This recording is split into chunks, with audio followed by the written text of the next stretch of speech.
Good evening, everyone, and Happy New Year. I want to start out by thanking the Penguins and the Rooney family, the Steelers, and Heinz Field.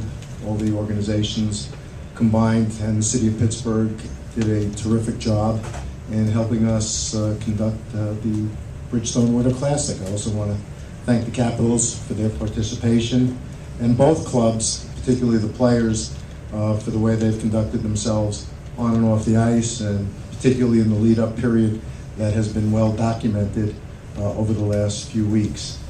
We had an entertaining game. The crowd was terrific. Obviously, it started precipitating during the second period and into the third. Ice conditions held up throughout. We were in constant communication, both hockey operations on and off the field.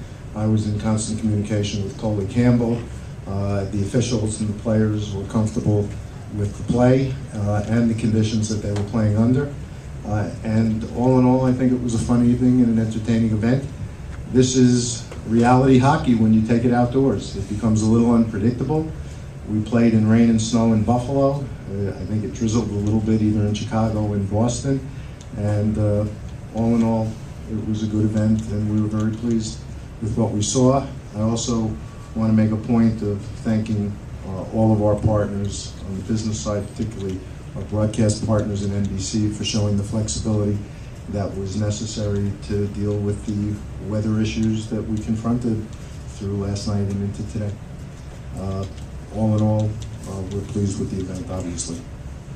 Gary, I know it's not the way you intended to have this game played at 8 o'clock, but did it actually in some ways work out for the better with the way the scene was tonight? The scene was spectacular. Somebody on one of the clubs was telling me that as they approached the stadium and they saw the lights on, it was just a spectacular sight. They got chills down their spine. It was one of the more amazing things they'd ever been associated with in all their time in hockey. I'm not sure, all things being equal, we would have chosen a day in advance to move things around, but that's part of the flexibility and the decision making that we had to go through in terms of dealing with it. I'm very comfortable with the decision that we made yesterday afternoon, because I really didn't want to inconvenience the fans, and I frankly didn't want to have the players sitting around trying to anticipate what was going to happen. They had a pretty normal routine day, the players did this year, in terms of going for a skate and getting ready for an evening game.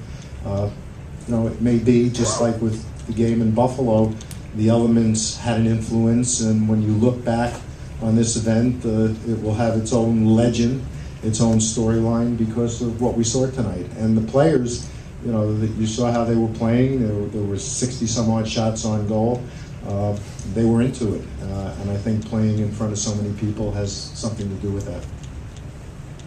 I think at some point people will ask if the integrity of the game was compromised at all, given the amount of rain that fell at various points in this game.